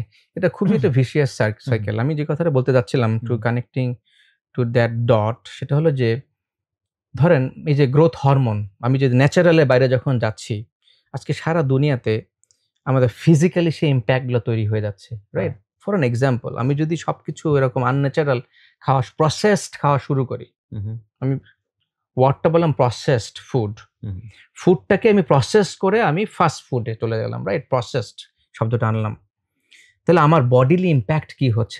আমার শরীরের কিন্তু একটা প্রতিক্রিয়া তৈরি হওয়া শুরু হলো। সেখান থেকে আমার কি হচ্ছে? ডায়াবেটিস, ওবিজ, মোটা হয়ে যাচ্ছি, আমার ভিতরে স্ট্রেস, অ্যাংজাইটি তৈরি হচ্ছে, এবং আমরা দেখতে পাচ্ছি যে ক্যান্সারের প্রবণতা সারা বিশ্বে কি পরিমাণ ভয়াবহ আকারে ধারণ করেছে। আমি যদি কনসিকুয়েন্সেস গুলা বলি, এখন রুটে আসেন। রুটে কি? আমি নেচার থেকে দূরে চলে যাচ্ছি, right? This is the root. Natural সিস্টেমের বিদ্রোহ। আমি নেচার থেকে দূরে চলে যাচ্ছি এবং সেখানে আমি আনন্যাচারালি সেটাকে গ্রোথ করছি। আমি ফার্মের মুরগির কথা বলতে এক্সাম্পল, যে আমি আনন্যাচারালি যখন এরকম ভাবে অন্যান্য সমস্ত শাকসবজি ফলমূলে করছি, সেটা লিমিটের বাইরে চলে যায়, সেটা আমার শরীরের জন্য ক্ষতিকারক, এবং সেখান থেকে সমস্ত রোগ, জীবাণু এবং শারীরিক ভাবে থেকে শুরু করে, স্ট্রোক থেকে শুরু করে, আমার দুশ্চিন্তা থেকে শুরু করে, সেন্টার হচ্ছে এটা। আমি প্রকৃতির কাছ থেকে সরে গিয়েছি, নেচার অর্থাৎ ন্যাচারাল ওয়ে থেকে, অর্থাৎ প্রাকৃতিক ওয়ে থেকে আমি দূরে চলে আসছি। এখন বলবে না লোকজন যে ভাই এগুলো না করলে সারা এই 800 কোটি লোক তার খাবারের ব্যবস্থা কিভাবে হবে? বা আপনারা তো প্রযুক্তি বা কি বল প্রগতি বিরুদ্ধ কথাবার্তা বলতেছেন। তাহলে আমাকে এই কথাটা আনসার দেন যে সারা দুনিয়া অ্যাডভান্স হয়েছে, মানলাম, ওকে, আমি মানছি, অফকোর্স অ্যাডভান্স হয়েছে। এবার আপনি বলেন, তাহলে আমাদের রোগ প্রতিরোধ ক্ষমতা খুব অ্যাডভান্সড হয়ে কোনো রোগ থাকবে না এরকম পর্যায়ে যাওয়া উচিত ছিল, এবং কোনো রোগ থাকলে সেটা আমি অ্যাডভান্স টেকনোলজি আছে, I will protect that. Advance medicine হয়েছে। এখন আসলে কি রোগ বালাই কমেছে? না, অ্যাডভান্স মেডিসিন লাগছে। আচ্ছা, মানুষের ঘরে ঘরে মোড়ে মোড়ে এখন কি ওষুধের দোকান বেশি নাকি খাবারের দোকান বেশি? ওষুধের দোকান বেশি হতে পারে। হসপিটালগুলোতে দেখেন, এই করোনার পরে অনেক ব্যবসা প্রতিষ্ঠান, অনেক ছোটখাটো দোকান বন্ধ হয়ে কি হয়েছে? ফার্মাসি হয়েছে। আপনি তো বললেন না, এটা রেজাল্ট হচ্ছে এটা। তার মানে আমি এত অ্যাডভান্স হলাম, আর একদিকে আমি মরে যাচ্ছি, আমি খেতে পারছি না, রাইট? আমি টেনশন, অ্যাংজাইটি, ফ্রাস্ট্রেশন, আমার ডায়াবেটিস, আমার ওবিজ, আমি খেতে পারছি না। তাহলে আমি কোথায় অ্যাডভান্স হলাম? আমার তো সেই জায়গায় আমি তো একদম কোনায় চলে গেলাম। অর্থাৎ একদিকে আমি অ্যাডভান্স হয়ে গেছি, কিন্তু অ্যাডভান্স টেকনোলজি এসছে, কিন্তু আমার শরীরে এমন এমন রোগ এমন রোগ দানা আমি বাঁধছে। অ্যাডভান্সড হই নাই, না, আমার আমি আরো দুর্বল হয়ে এই গেছি। শরীরটাকে তো আমি করাপ্টেড করে ফেলছি, রাইট? এখন আপনি এই শরীরের বাইরে কোনো কিছু চিন্তা করতে শুধু পারেন? শরীর কেন, মনও তো তাই। আমার মন। Depression exactly. সারা পৃথিবী, সারা ডিপ্রেশন, পৃথিবীতে। সুইসাইড। সো তার মানে মন এবং শরীর একসাথে জড়িত। এবার আমরা সেপারেট করছি আলোচনার জন্য মন এবং শরীর। এত অ্যাডভান্স হয়েছি যে আমার শরীর আজকে আমি সুস্থ রাখার অসুস্থতার দিকে কম্পিটিশনে চলে গেছি। চলে গেছি না? রাইট। আজকে 40 বছর বয়সে আমাদের শারীরিক ক্ষমতা আমাদের কি পরিমাণ লোপ পেয়েছে, রাইট? আমাদের বুড়া হয়ে যাচ্ছে 40 বছরেই। হোয়ারএজ জাপানে বা অন্যান্য দেশে যারা এখনো ওই যে আপনার নেচারের ইসে আছে, দেখবেন ওদের লনজেভিটি, ওকিনাওয়া একটা দ্বীপ আছে, ইফ আই রিমেম্বার ইট, যেখানে ওদের এখনো গড় আয়ু 100 বছরের উপরে প্রকৃতির সান্নিধ্যে। আমিষে একটা আমিষ পিপল, আমিষ people, হ্যাঁ, আমি right? ওদেরকে বিষয়ে You know fascinated, it, right? So America, কানাডাতে সব জায়গায় আছে, বিভিন্ন জায়গায়। এখন তারা ঘোড়ার গাড়িতে চলে, হ্যাঁ, হ্যাঁ, সব ন্যাচারাল, তারা কিন্তু সব ন্যাচারাল। তারা কি বেঁচে নাই? বেঁচে আছে না তো, তারা শুধু সুস্থতার দিক থেকে তারা ফার অ্যাহেড আমাদের সামনে আছে এক্সাম্পল। কিন্তু হয়েছে কি, দুনিয়াটা হয়ে গেছে কমার্শিয়ালাইজেশন, বাণিজ্যিকীকরণ, অর্থাৎ আমাকে বেচতে হবে। একদিকে হচ্ছে আপনি উল্টাপাল্টা খাবার বেচবেন, আবার মেডিসিন বেচবো, আবার একদিকে আমাকে অস্ত্র বেচতে হবে। সো এগুলো কিন্তু সবই কিন্তু একটা বাণিজ্যিকীকরণ। আমরা চোখে যা দেখি এগুলো সবই ভুল, মিথ্যে, ধোঁকা। মিথ্যে, ধোঁকা, মানে আমরা সাদা চোখে যা দেখি সবই ধোঁকা। সো ইসলামের যে আদবের কনসেপ্ট, এই কনসেপ্টটা যদি ট্রুলি ওয়ার্ল্ড ওয়াইড মানা সম্ভব হতো, তাহলে কি মনে করেন এই ক্রাইসিসগুলো আমরা অ্যাভয়েড করতে পারতাম? প্রথমত দেখেন মানে কিভাবে করা সম্ভব। নাম্বার 1 স্টেপ, আমি কোনো কিছুর আল্লাহ রসুল এর বিধানের বাইরে যাব না। তার মানে আমার সবকিছু একটা গণ্ডি আছে, একটা সীমারেখা আছে, রাইট? আমি যখন সীমারেখার বাইরে চলে যাচ্ছি এবং সীমার বাইরে গিয়েই কিন্তু আমি লঙ্ঘন করছি সীমা, রাইট? তখনই কিন্তু সমস্ত বাধা বিপত্তি। আজকে যে রাষ্ট্রের সাথে রাষ্ট্রের যে সংঘাত, আজকে যে আমার সাথে আপনার সংঘাত, আজকে যে আমি বড় হয়ে যাব, আমাকে যে মুষ্টিবদ্ধ করতে হবে, এই যে আমরা একটা কনসেপ্ট এনেছি না, যে ধরেন এই যে বিভিন্ন ব্যবসায়ীর এক হয়ে সিন্ডিকেশন, তাহলে এটা কি থাকতো? এটা কি থাকবে? আমি কি পণ্যের দামকে এক্সেসিভলি বাড়াতাম? আমি কি খাবারে ভেজাল করতাম? সব আনসার কিন্তু নো। আমি কি মাপে কম দিতাম? আমি কি শুধু অ্যাডভার্টাইজমেন্টেই সীমাবদ্ধ রাখতাম যে প্রোডাক্টের কোয়ালিটিজ এন্ড কোয়ালিটি? হ্যাঁ, মানে ধোঁকা। ইট ইজ কমপ্লিট ধোঁকা। আমি খাবারের গায়ে বলছি একরকম, বাস্তবে সেটা নাই। আমি অ্যাডভার্টাইজ করছি অন্যরকম ভাবে, রাইট? ধোঁকা। এটা কি থাকতো? কখনোই থাকতো না। তার মানে এটা কোয়েশ্চেনেবলই না। আল্লাহ রসুলের বিধান এটা সম্পূর্ণভাবে মানব জাতির জন্য 100% beneficial. To be very honest, এর বাইরে চিন্তা করতে গেলেই আমি কি আল্লাহ রসুলের বিধানকে মানে আসলে আমিও একটা সময় যখন ভাবতাম যে এই যে ধরেন এই ফুড প্রোডাকশনে যেমন মনে করেন যে এত কীটনাশক, এত সার, আমি ভাবতাম হ্যাঁ আসলেই তো, মানে এই ব্র্যান্ডিংটা তো আছে, যে তাহলে 800 কোটি লোকের খাবার কোথা থেকে আসবে যদি আমরা এইসব এত ইঞ্জিনিয়ারিং না করি। দেন আমার যখন রিয়েলাইজেশন হলো, আমি প্রথমে চিন্তা করলাম যে আরব ভূমি যেখানে হচ্ছে কাল্টিভেশন দ্য মোস্ট ডিফিকাল্ট, সেইখানের লোকজনও তো ঐতিহাসিকভাবে আধুনিক প্রযুক্তি বাদেও খেয়ে পড়ে এমন হয় না যে খাওয়ার অভাবে দুর্ভিক্ষ হয়ে লোক মারা গেছে। ইন্টারেস্টিং। নাম্বার 2, আমি আমেরিকাতে যখন যাই 2012-তে, আমার মনে আসছে যে এমনও হতে পারে মেবি, মানে কিলোমিটার আফটার কিলোমিটার, মানে কি মেবি 100 কিলোমিটার রাস্তা আমি ক্রস করছি, এত ব্যারেন ল্যান্ড। একে তো হচ্ছে ওদের যেখানে ফার্মিং করে তো মানে এই মাথা দেখা যায় না, আর এত ল্যান্ড পড়ে আছে, মানে শেষ নাই। সো আমার কাছে মনে হলো যে ভাই, পৃথিবীর এই 800 কোটি লোকের জন্য যা কাল্টিভেট করা দরকার অ্যাবসলিউট ন্যাচারাল ওয়েতে, জাস্ট ফার্মিং না, জাস্ট ধরেন আমি পার্মাকালচার যেরকম, যে জাস্ট বীজ টিজ ফেলে রাখলাম, ন্যাচারাল ওয়েতে গাছ বিল্ড করব, গুড এনাফ রিসোর্সেস আর দেয়ার। এবং যে মাত্র যেটা জিরো বাজেট ফার্মিং এর কথা বললাম, তার তো ন্যাচারাল ওয়েতে অলরেডি ইন্ডিয়াতে অনেকগুলো প্রদেশে করতেছে। এবং ইন্টারেস্টিং না, আমরা যেরকম মনে করি অর্গানিকে তো খরচ আরো বেশি, উল্টা তাদের ন্যাচারাল ওয়েতে করার ফলে খরচ অনেক কমে গেছে। যে কৃষকরা ইন্ডিয়াতে জানেন প্রচুর সুইসাইড করে লোনের কারণে, সেখানে সুইসাইড অনেক কিছু অলরেডি সমাধান হয়ে গেছে ন্যাচারাল ওয়েতে। এবং আমি আরেকটা ইন্টারেস্টিং হিসাব একদিন করলাম যে 800 কোটি লোক আটাতে হলে পৃথিবীতে কতটুকু জায়গা দরকার, মানে হুম। ধরেন জাস্ট আমি যদি হুম। মানে আটাই একবারে যে সবার Right. একবারে একটা ফ্ল্যাট বানাবো, হ্যাঁ, তো হ্যাঁ। এক পার স্কয়ার ফিটে হুম। মোটামুটি কত, তো আমি হিসাব করে দেখলাম 10 কিউবিক কিলোমিটার জায়গা হলে হয়ে যায়, মানে 10 কিলোমিটার লম্বা, 10 কিলোমিটার প্রস্থ, 10 কিলোমিটার উচ্চতা। এখন 10 কিলোমিটার উচ্চতা বিল্ডিং বানানো তো কঠিন, সো আপনি 10 কিলোমিটারকে আপনি 1 কিলোমিটার নামান, তাহলে এদিকে 100 হ্যাঁ, কিলোমিটার নেন। হ্যাঁ, হ্যাঁ, হ্যাঁ। তার মানে 100 কিলোমিটার বাই 100 কিলোমিটার গুণ করে অ্যান্ড দেন কিছুটা হাইট, মানে জাস্ট এটা অ্যাডজাস্ট হুম, করেন হুম। আপনি, যেটা যে হুম, হাইটটা হুম, হুম, আপনার হুম। জন্য ফিজিবল। আচ্ছা, এত অল্প একটু ল্যান্ড, দ্যাট ইজ বাংলাদেশের পেটের ভিতরেও মানে অল্প একটু জায়গা নিলে, মানে হুম। বাংলাদেশেরও জাস্ট একটা কর্নারে বর্তমান প্রযুক্তি যতটুকু বিল্ডিং তুলতে পারে, তাতে বাংলাদেশের একটা কর্নারের মধ্যে সারা পৃথিবীর লোক আটায় ফেলা সম্ভব। Amazing. মানে এই হিসাবটা কে কিভাবে করছে আমি জানি না। আমি নিজে বসে হিসাব করলাম। মানে কারণ আমাদের পারসেপশন এ কাজ করতেছে, হুম। আল্লাহ ৮০০ কোটি লোক কোথায় থাকবে, কোথায় খাবে? হ্যাঁ? সো এগুলো আমার কাছে মনে হয় যে আপনি যেটা বললেন কমার্শিয়ালাইজেশন এর যে ধোঁকা, হুম, প্যানিক ধোঁকা, তৈরি ধোঁকা। করা, হুম, সো দ্যাট এই প্যানিক হুম। থেকে সে মনে করে আমাকে এটা করতে হবে। প্রবলেমটা হচ্ছে হ্যাঁ, এই ডিস্ট্রিবিউশন প্রবলেম এবং এই, কারণ আমরা যত ইকুয়ালিটির কথা বলতেছি, আর আমি যত প্রযুক্তি আনার ফলে তথাকথিত হুম। অ্যাডভান্সমেন্ট এর ফলে মনে করতেছি সব সমস্যার সমাধান করব।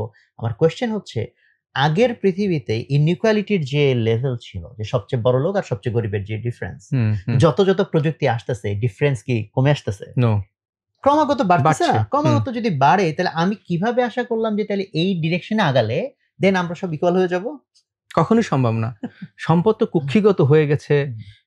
মানে গোটা পৃথিবীর সম্পদ সার্টেন কিছু ব্যক্তির কাছে। সার্টেন হ্যাঁ, হ্যাঁ। নাম্বার হয়তো হাতে গোনা যাবে। আপনি যে কথাটা বলছিলেন, আমি রিসেন্টলি যেহেতু কানাডা সফর করলাম, বিভিন্ন প্রভিন্সে গেলাম। আপনি যে বললেন ১০ কিলোমিটার মানে এরিয়ার ভিতরে। আমি একটা লেকের পাশ দিয়ে সফর করলাম। একটা না, হ্যাঁ? আন্দাজ করতে পারেন লেকটা কতটুকু লম্বা হতে পারে? ক্যানাডা তো বিশাল দেশ, ডেফিনিটলি হয়তো অনেক লম্বা। ৬০০ কিলোমিটার। ৬০০ একটা লেকের পাশ দিয়ে আমরা ট্রাভেল লেক 600 কিলোমিটারস। 600 কিমি, মানে ধরেন আমি যদি কক্সবাজার থেকে রওনা হই, কাইন্ড অফ হুম। বাংলাদেশের আরেক মানে মাথা প্রায়। That's not the all. মানে এটা ৬০০ কিলোমিটার। আমরা ট্রাভেল করলাম ওই সময় একবারে ১৫০০ কিলোমিটার এট ওয়ান গো। মানে আমরা একটা জায়গাতে। তাও একটা প্রভিন্সের ভিতরে, অন্টারিও প্রভিন্সের ভিতরে। লেক লুইসের পাশ দিয়ে ৬০০, একপাশে পাহাড় এবং একপাশে লেক। মানে প্রকৃতির কি অপরূপ শোভা! মানে কি নেচার! জাস্ট ইমাজিন এই লেকটা আরো অনেক বড়। মানে এটা সাগরের মতো বিশাল। আমার পয়েন্টটা অন্য জায়গায়। পয়েন্টটা হলো যে এই লেকে যদি মাছ চাষ করা মানে হতো। আমি কথা বলি, ওখানে কানাডার লোক মাছই খায় না। এরা এখানে শখে মাছ মারতে যায় ওই সামারে, ওই সময় গিয়ে মাছ খায়, আর বাকি সময় উইন্টার। এরকম ভাবে আপনি যে কথাটা বললেন, কানাডা ইজ দ্য ওয়ার্ল্ডের second largest country. Russia, China, এবং হাজার কিলোমিটার ব্যারেন ল্যান্ড পড়ে আছে। রাইট? তো এই জায়গাগুলো যদি আসলেই চাষ করা হতো বা ফল-ফলাদি হতো বা প্রপার ডিস্ট্রিবিউশন হতো,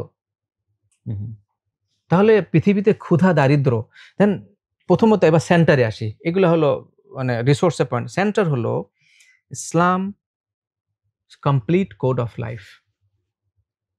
মানে কমপ্লিট ৮০০ কোটি মানুষের খাবার কিভাবে হবে, প্রথমত সেটা দায়িত্ব আমার আপনার না। ইন্তেজামের দায়িত্ব আল্লাহ তাআলার। আল্লাহ তাআলা কিভাবে উনি জানেন। আমার চিন্তার জগতের স্বল্পতার কারণে আমি চিন্তা করছি যে এভাবে না হলে হতো না। এগেইন খুব মাইনুটলি খেয়াল করেন, this is a thought only. This is only thought যে আমার আপনার মাথায় এসছে। ইন্তেজামটা কিভাবে হবে? এত বেশি ইঞ্জিনিয়ারিং না করলে কিভাবে? This is what? This is a thought only. চিন্তা অনলি। আল্লাহ আমাকে চিন্তা করার একটা লিমিটেড ক্ষমতা দিয়েছেন। আমার ব্রেইন 86 বিলিয়ন নিউরন আছে। কিন্তু আমার ব্রেইনের চিন্তা করার ক্ষমতাটা আল্লাহ আমাকে সীমিত করে দিয়েছেন। আমি আল্লাহ তাআলার যে ইন্তেজাম সেটা চিন্তা করার ক্ষমতা আমাকে দিয়েছেন উনি? না। So then how do I জাজ? উনি কিভাবে করবেন? অ্যান্সারটা তো ওখানেই চলে আসলো। এখন যখন আমি আমার নিজের মতো চিন্তা করছি, তখন আমি গুবলেট পাকায় ফেলছি। এই যে আজকে দেশে মারামারি, কাটাকাটি, এটা আমি সেন্ট্রিক, আল্লাহ সেন্ট্রিক নয়। আমি সেন্ট্রিক, আমি বড়, আমার ক্ষমতা দরকার, আমার ব্যবসা বাড়ানো দরকার। আজকে আপনি হাজারো লক্ষ ব্যবসায়ী তৈরি করে দিলেন। আপনি কি মনে করেন সমাজ বদলে যাবে? ইম্পসিবল। না, কারণ হচ্ছে তো তার ভ্যালুস কি? এক্সাক্টলি। ইম্পসিবল। আজকে যদি সবাই শিক্ষিত হয়ে যায়, সমাজ বদলে যাবে? ইম্পসিবল। মানুষ যদি হিংস্র হয়ে যায়, মানুষ যদি দানবের মতো আচরণ করে, মানুষ যদি কি হচ্ছে আমরা দেখছি, রাইট, আমরা সবাই জানি, এগুলো নাই বললাম। তার মানে শিক্ষিত হওয়া, সবাই ব্যবসায়ী হওয়া, টাকা পয়সা বেশি হওয়া, এটা সমাধান নয়। সমাধান কি? আল্লাহ তাআলা এবং আল্লাহ রসুলের বিধান, গাইডলাইনটা কি? এটা শুনতে অনেকে ভাববে যে আমি কি আসলে মানে ইসলামিক রেভলিউশনের কথা বলতেছি। নো, আমি মোটেই কথা বলছি না ইসলামিক রেভলিউশন। আমি বলছি ইন্ডিভিজুয়ালি, আমি আপনি যদি আল্লাহকে মানি, আল্লাহ রসুলকে মানি ইন্ডিভিজুয়ালি, ইমাজিন দিস ফ্যাক্ট, সেটা ইম্প্যাক্ট কি হবে? আমি খারাপ কাজ করব না, আপনি খারাপ কাজ করবেন না, আপনি খারাপ আচরণ করবেন না, আপনি খারাপ ব্যবসা করবেন না, আপনি মাপে কম দেবেন না, আপনি ভেজাল করবেন না, আপনি অন্যকে ঠকাবেন না। ইন্ডিভিজুয়ালি আমরা সবাই যদি ভ্যালুজ, ইসলামিক ভ্যালুজ ভ্যালুজ যদি আমরা ধারণ করি, তাহলে আমরা যা আছি সেটাই এনাফ। মানে প্রবলেম আর কি থাকে? প্রবলেম আর কোথায়? আজকে আমি কি ট্যাক্স দিচ্ছি, ধরেন রাষ্ট্রীয় বিধান, আমি কি সে জায়গায় honest? No, I am not. আমি তো রাষ্ট্রেই অনেস্ট না। রাষ্ট্রের আইন মানা আমার জন্য তো ফরজ, আমাকে মানতে হবে। আমি এভাবেই বললাম, ম্যান্ডেটরি, রাইট, আমাকে মানতে হবে এবং আমাকে জাকাত দিতে হবে, আমি কি দিচ্ছি? তার মানে আমার তো ভ্যালিউজ, আমি তো বিধানই নিয়মই মানছি না, রাস্তায় কি আমি ডিসিপ্লিন মানতেছি? তো যেই আমরা যদি বাস্তবতার এক্সাম্পল দেই, আমরা কি মানতেছি রাস্তার? যে জাতি রাস্তায় চলতে পারে না সুশৃঙ্খল ভাবে, এখনো এই জামানায় আমাকে ম্যানুয়ালি পুলিশে কন্ট্রোল করতে হয়। আপনি একটু ইমাজিন করেন তো ফ্যাক্ট। ঢাকা শহরে, আপনি বাংলাদেশ বাদ দেন, ইভেন গুলশানের 2 নাম্বার টু সিগন্যাল আর আপনার ক্যান্টনমেন্ট ছাড়া কোথাও আমাদেরকে ডিজিটালাইজেশনে আমরা কি মানছি?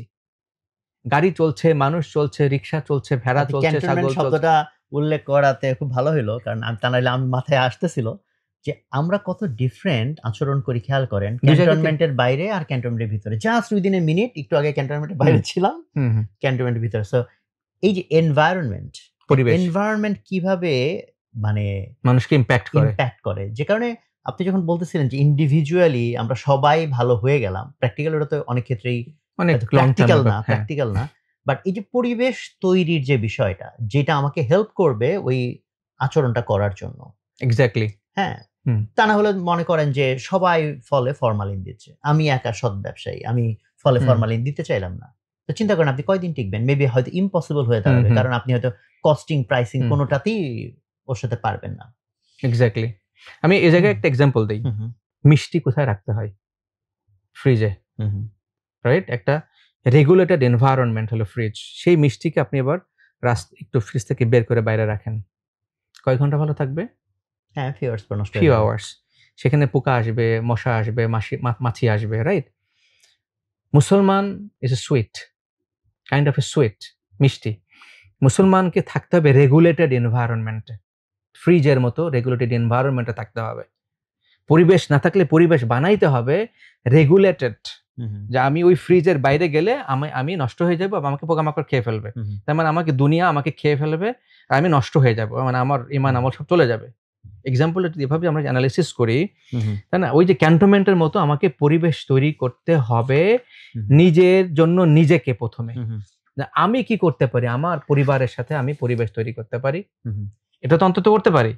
আমি যদি আমার পরিবারকে করতে না পারি, how can I do that? বইটা তো অ্যাকচুয়ালি ওরকমই, ধরেন আপনার পিতামাতা গেল, ফ্যামিলি গেল, সোসাইটি গেল, সবগুলো লেয়ার। পিতামাতা পরে আত্মীয়, ফ্যামিলি, আত্মীয়, তারপরে আছে কিন্তু বাড়ির চারিপাশে 40টা বাড়ি, প্রতিবেশীর হক, এবং দেশের প্রতি দায়বদ্ধতা, সমাজের প্রতি দায়বদ্ধতা। আপনি কোনোভাবেই এখানে বলা হয় নাই আপনি ন্যায় বিচার করবেন না, আইনের শাসন প্রতিষ্ঠা করবেন না, আপনি মানুষকে ঠকবেন, মানুষকে অযাচিত ভাবে প্রতারণা করবেন, ব্যবসায় অযাচিত মুনাফা করবেন। রাসূল সাল্লাল্লাহু আলাইহি ওয়াসাল্লাম সেটা করেছেন না? সাহাবীরা সেটা করে দেখিয়েছেন না? আল্লাহ সেন্ট্রিসিটি বলতে খুব সহজ, খুব সহজ। কারণ হচ্ছে আমি যেমন মনে করবো যে যেমন এই বিকৃত মাল, একটা সাহাবীর ঘটনা আছে না, উনি জাস্ট ব্যবসায় করছেন, জাস্ট এটা মানে একটা ফজিলত অর্জন করার জন্য, যে কেউ যদি পণ্য বিক্রি করে এন্ড দেন ক্রেতা আবার ফেরত দিতে আসে, এবং এটা যদি সে ফেরত নেয়, তাহলে আমার এক্সাক্ট হাদিস মনে নেই, মানে অনেক বড় জান্নাতে সুসংবাদ, এরকম কিছু একটা। ওই লোক সে ব্যবসা করে না বা ব্যবসা করার নিয়ত নাই, বাট সে ব্যবসা শুরু করে এরকম কোন একদিন প্রোডাক্ট বিক্রি করতে থাকতে একজন আসছে, ফেরত দিছে, উনি ফেরত নিছেন, এন্ড দেন আর ব্যবসা করেন যে আমি এই বেনিফিটটা নিতে চাই। তাহলে যখনই মানুষ এই সেন্ট্রিক হয় যে আল্লাহ তাআলাকে খুশি করতে হবে, তখন তো তার আচরণ, কন্ডাক্ট সবকিছুই চেঞ্জ হয়ে যাবে। আমি এক্সাম্পল দিচ্ছিলাম রোডের এক্সাম্পল, রাইট? আপনি ক্যান্টনমেন্টের কথা বললেন, এক্স্যাক্টলি। সো আজকে আমাদের দেশে কিন্তু নিয়ম আছে, কিন্তু মুশকিলটা হলো কোথায়? আমি নিয়ম মানছি না। সো ওই মানার জন্য আমি আসলে তৈরি না, রেডি না। আমি মানতে হবে, সেটা আমি প্রস্তুত না। আমি এটা অ্যাকসেপ্টই করতে পারবো না হয়তোবা। সো আমরা এমন একটা দেশে, এদেশ অনেক সম্ভাবনার দেশ, শুধুমাত্র সম্ভাবনার, মানে থিওরিটিক্যালি আসলে সম্ভাবনার দেশ। আমি একটা এক্সাম্পল দিই, যে কানাডাতে একটা আমি শুধু সিগন্যাল ভায়োলেট করেছি, আমি যাই নাই। আমি এক্সাম্পলটা বোঝার জন্য বলছি, যে আমি রাস্তার 3টা লেন আছে, আমি মিড লাইনে চলে গিয়েছি। আমার যাওয়ার কথা রাইট লাইনে, মিড লাইনে গিয়ে আমি লেফটের সিগন্যাল দিয়ে ফেলেছি। অনলি সিগন্যাল দিয়ে, আমি যাই নাই কিন্তু। ডু ইউ নো আমার কনসিকুয়েন্সেস কি? উইদিন 20 সেকেন্ড আমার পিছনে পুলিশ, উইদিন 20 সেকেন্ড পিছনে এসে আমাকে সাইড করলো, $240 ticket. I did not violate it yet, আমি শুধু রং সিগন্যাল দিয়েছি। Can you imagine this? আমি এক্সাম্পল দিলাম। এবার আসেন যে আজকে আমরা অ্যাকচুয়ালি, তাহলে ওইখানে মানুষ বাধ্য হচ্ছে, মানে মানুষ একটা রেগুলেটেড এনভায়রনমেন্টে পড়ে গেছে। আজকে মুসলমান আমরা বা আমাদের দেশে আমরা আসলে রেগুলেটেড এনভায়রনমেন্টের ভিতরে, ঈমান ওইভাবে থাকতো তাহলে তো সেলফ রেগুলেশন হয়ে যায়, তাকে তো আর টিকিট দেওয়া লাগতো না। আমরা আসলে এই যে সেলফ রেগুলেটেড, আল্লাহ সেন্ট্রিক, ওই জায়গাটাতেই আমাদের বড় ঘাটতি হয়ে গেছে। জি জি। সো আমি মানে বেশি আর লম্বা করতে চাই না আলোচনা, যেহেতু আলহামদুলিল্লাহ আপনি অনেক সময় দিলেন। আমি জাস্ট কিছু মানুষ যখন এইভাবে কমপ্লেইন গুলো আনে, এই যে আলোচনাগুলো আছে আদবের, হকের, যেমন হচ্ছে যে আমরা টক্সিক প্যারেন্ট, টক্সিক রিলেটিভস, এরকম অনেক ওয়ার্ড শুনি। যে ভাই আপনি তো বলছেন ঠিক আছে, বাপ মা হক আদায় করতে হবে, বন্ধুর হক আদায় করতে হবে, প্রতিবেশীর, বাট আপনি জানেন আমার প্রতিবেশী কত টক্সিক, আমার বাবা মা আমার সাথে কি আচরণ করে। তো এই যে আপত্তিগুলো আছে, তো সেক্ষেত্রে এই বই আমাদেরকে কি ধরনের গাইডেন্স দেয়? এগেইন আমি ওই এক্সাম্পল দিয়ে আমি এনলার্জ করতে চাই। মিষ্টিকে, আমি তো সুইট, আমাকে ফ্রিজে থাকতে হবে। তার মানে আমার কাজ আমাকে প্রোটেক্ট করা। এখন যদি কেউ টক্সিক হয়, যদি সেটা ইভেন বাবা মাও হয়, যদি অনলি শিরক করা ছাড়া বাবা মার কোনো আদেশ আমি ফেলতে পারবো না, রাইট? ইভেন এতটুকু তাৎপর্য বাবা মার প্রতি সম্মান, যদি নফল নামাজের পড়া অবস্থা যদি বাবা মা ডাকে, নামাজ ছেড়ে বাবা মার কথাটা শোনাটা আইন সিদ্ধ। এবার আসেন যে তার মানে হক, এবার প্রতিবেশী বা আত্মীয়তা সম্পর্ক চিন্তা করে জান্নাতে যাবে না, প্রবেশ করবে না। এখন যদি কেউ টক্সিক হয়, তার মানে এই না যে তাকে গিয়ে আমি কটু কথা বলবো, তার মানে এই না তার প্রতি আমি ইনজাস্টিস করব। তার থেকে আমি নিজেকে সরায় রাখলাম, কিন্তু আত্মীয়তার সম্পর্ক ছিন্ন করছি। আমি সেলফ ডিস্টেন্স মেনটেন করলাম, এবং ওইটার কুপ্রভাব যেন না আসে, এবং তাকে আমাকে একরাম করতে হবে। অর্থাৎ একরাম মানে তার সাথে আমার সদাচরণ করতে হবে, সে যেন বুঝতে পারে যে actually he is doing wrong, because you cannot correct him. তাকে কথা হলো যে আমি কি করেছি, আমি তো তার সাথে ভালো আচরণ করতে পারি, তাকে আমি অন্তত গিফট দিতে পারি না, একটা হাদিয়া দিতে পারি, তাকে আমি তার বাসায় 2টা খাবার আমি যাওয়া ছাড়াও পাঠাই দিতে পারি আমার বাসায়। আপনি 3 দিন, আমি 3 দিন করি, 10 দিন করি, 5 দিন করি, ওই ব্যক্তি আমার সাথে টক্সিক আচরণ করবে? Do you think so? আমাদের তো অতটুকু ধৈর্য নাই, কারণ আমি তো রিওয়ার্ডের আশা করতেছি না। আখিরাত তো আমার ইকুয়েশনে নাই। আমার যদি অবজেক্টিভ থাকতো টু স্যাটিসফাই আল্লাহ অনলি, তাহলে আমি কিন্তু এই জিনিসটা করতাম। আমি তো তার জন্য করছি না, আমি তো এই অ্যাটেম্প্ট নিচ্ছি, বাবা মাকে সেবা করছি, প্রতিবেশী বা আত্মীয় স্বজন, আমার সবকিছু সেন্টারে কে? আল্লাহ সেন্ট্রিক মাইন্ডসেট। সবকিছু সেন্টারে আমার আল্লাহ রাসূল। তাহলে আমার জন্য কাজটা সহজ হয়ে যাবে। ইন্নামাল আমালু বিন্নিয়াত, বুখারী শরীফের প্রথম হাদিস, ইমাম বুখারী শুরু করেছেন এটা দিয়ে। তো আরেকটা প্রশ্ন আমি করতে চাই শেষ দিকের প্রশ্ন হিসেবে।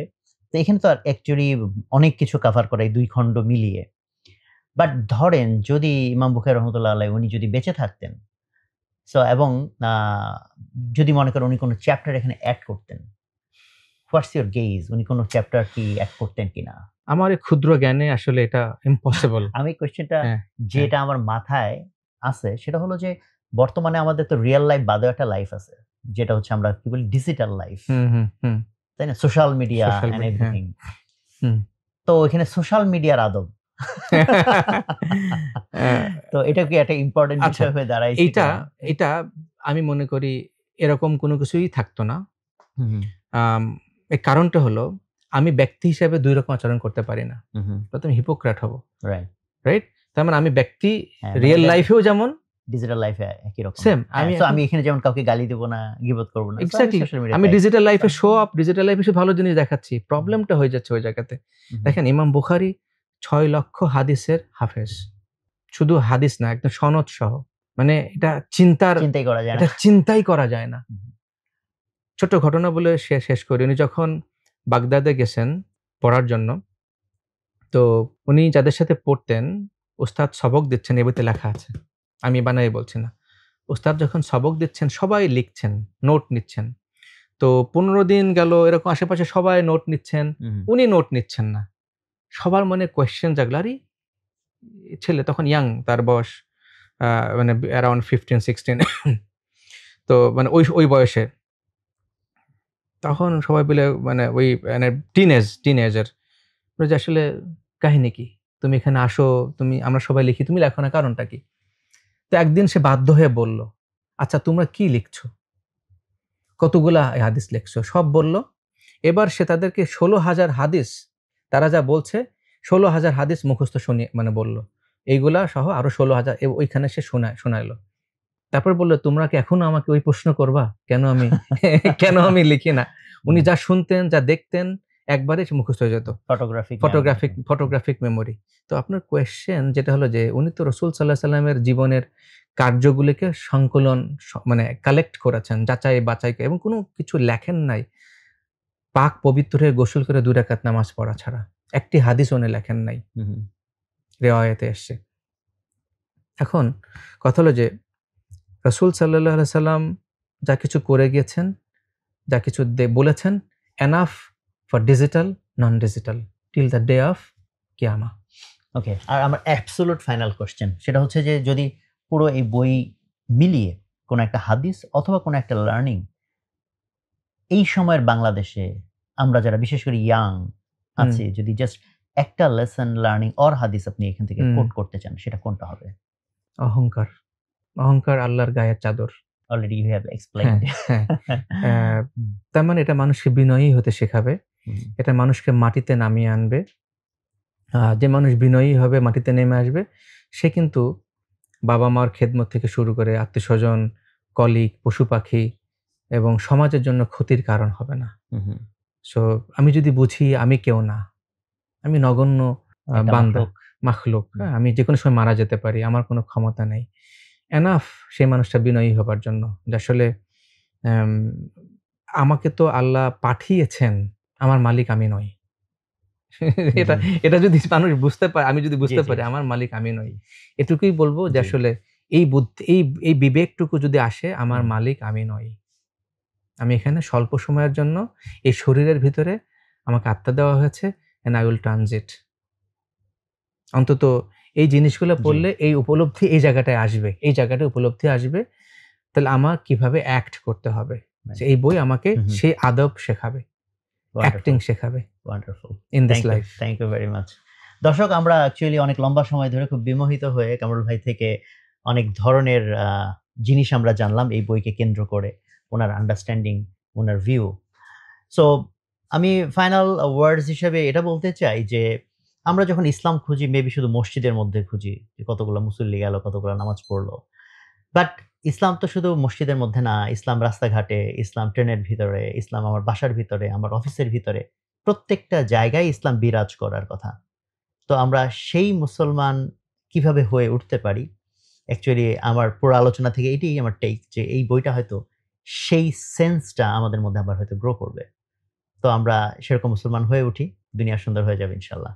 আর প্রতি পর্বের মতোই আমাদের ঘোষণা যেটা থাকছে সেটা হলো যে আমাদের পুরো আলোচনা থেকে আপনারা যা শুনলেন, যা উপলব্ধি করলেন, সেটা আমাদের কমেন্টে লিখে জানাবেন। সেখান থেকে অন্তত 3 জনকে আমরা পুরস্কৃত করতে চাই ইনশাল্লাহ। 1 লক্ষাধিক পণ্য আর অসংখ্য সুবিধা নিয়ে আস্থার রকমারি আপনার দোরে। যা কিছু দরকারি সাথে আছে রকমারি। বই ও পণ্য অর্ডার করতে ভিজিট করুন এখনই